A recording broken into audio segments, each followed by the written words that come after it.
Here we go. Come on. I need to draw again. Sorry, guys. We were discussing put option.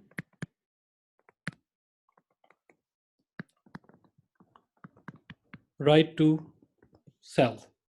So that person who is going to be buy put option, he will be called buyer of the put option, and he will be paying premium. So seller of the put option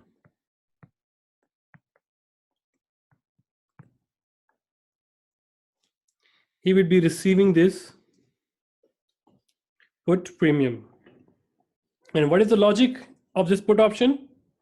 That you bet that at the expiration of this option contract, the price gonna decrease. Again, no way. I just double click. Can I?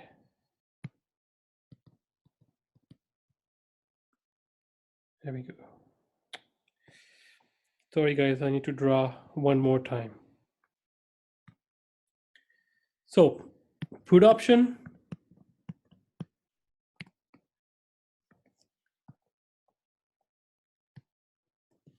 buyer of put option and seller of put option.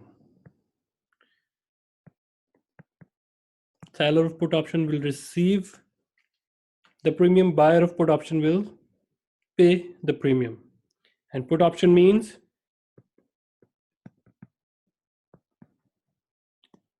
right to sell. So put option is why somebody will enter into put option. When you bet about the future and you say, or say that for example, $1 Canadian is equal to 0.53, and you bet for the future is that the price of the Canadian dollar gonna be decreased to $0.49, right?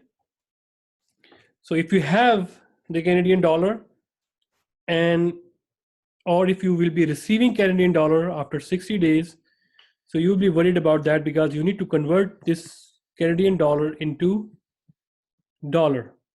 So it means you will be selling your Canadian dollar in future. And you worry about that the price of the Canadian dollar will decrease. So you enter into this contract. So buyer of the put option will enter into the put option contract, and he will say to the other party, which is the seller of the put option, he will say that, look, I will sell you my Canadian dollar at $0.53 per Canadian dollar. And I am paying you premium, right? So I have the right to sell you or not to sell you.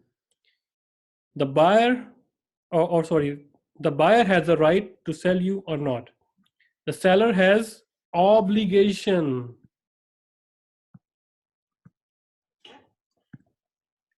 to purchase from you. Understand? It's very confusing right now. Just think about that. This is the put option. One side is the seller of the put option, and one side is the buyer of the put option. The buyer of the put option, he will be entering into the put option contract by purchasing the right to sell, right?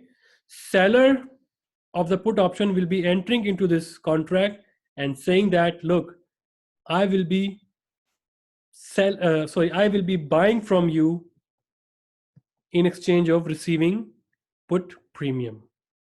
Understand? What if the price of Canadian dollar is not up to your expectation? It goes up $0.58 instead of your bet was, or your analysis was 0.49. You say that if I would be honoring this contract, I would be selling you at 0.53. You will say that I want to let this option expire, and I will be selling my Canadian dollar in open market, in spot market. If your analysis is right, then you will be saying that, look, this is my option, and I'm going to be exercising my option, and I will say that buy from me, or I will be selling you at 0.53. That's it. Right? So the contract is that if exercise price is greater than the spot price, like in this case, it means there are more chances that the buyer of the put option will exercise this price. We say that in the money, right? If exercise price is equal to strike price at the money, this is just the jargons that normally the trading currencies agents they use. That what is the put option on Canadian dollar? The other party will say that it is at the money. It means it is not lucrative for you right now to enter into this contract. You said okay, and if you call it and the answer is it is in the money, then you talk about that. Okay, let's talk about this. What is the premium? And then you negotiate and try to speculate or try to hedge. If the exercise price is less than the strike price, sorry, spot price, this scenario, then you let it expire. It means out of money, right? Understand? So many students in my past experience, they confused regarding the seller of put option with the buyer of the call option. No, these two are separate contracts. They are not to be compared with the call option. Oh, I also thought the same actually. Right? So they are not the same. That's why they have a different call. Otherwise, the one party would be call, the other party would be put. No, it's not like that. It's a different contract, right? In which you purchase the right to sell. In call option, you purchase the right to buy, right? And both have their separate seller, their separate buyer. That is the point that I want to, you know, explain, very slowly and very, in explanatory mode. Explain everything slowly, so that you understand that, right?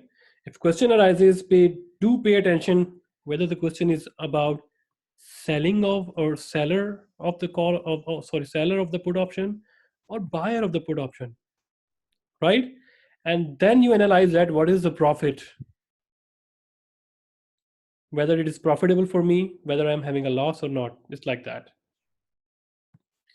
Okay, now let's talk about production. Here we go. This one. The factors that affect the premium. So the spot price minus the exercise price, which means it is the negatively related to the put premium. Which means if the spot price is higher, more chances are that you will not exercise the put option. You let it expire.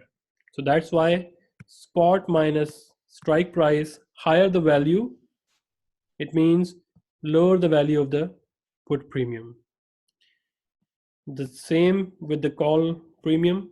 More time period means there are more chances that this premium is going to be in the money, so premium going to be increased.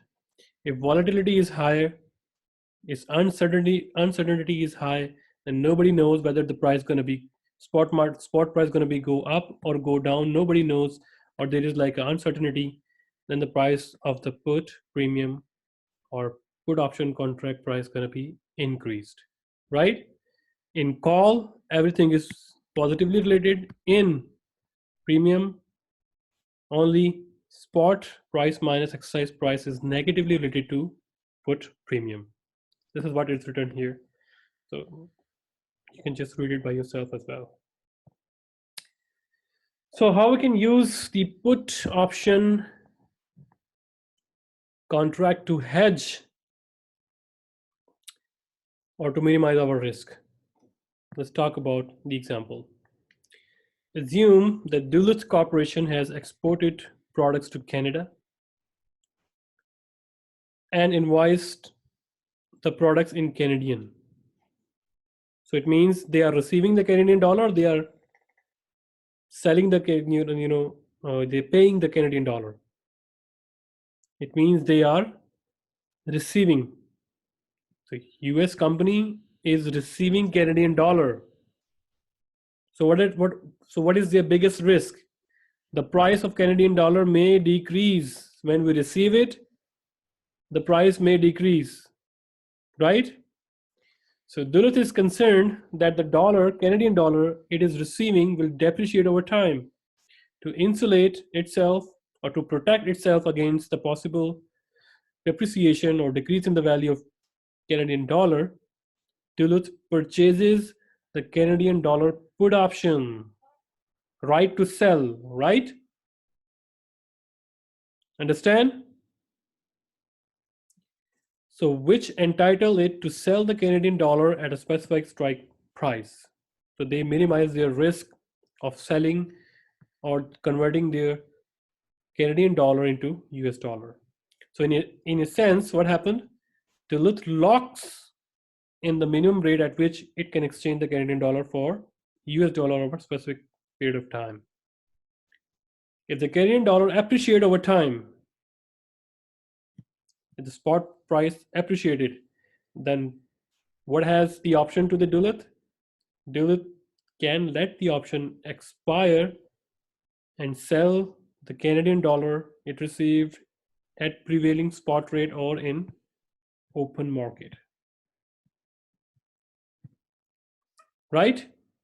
If put option, for example, if put option is not available to you, only call option available to, then what will be your analysis? You are receiving the Canadian dollar, right? And what is how you can benefit from this one through, or you can hedge your receivable through option. How you can do that? The chances are that price may go down. You can sell call option. That's it.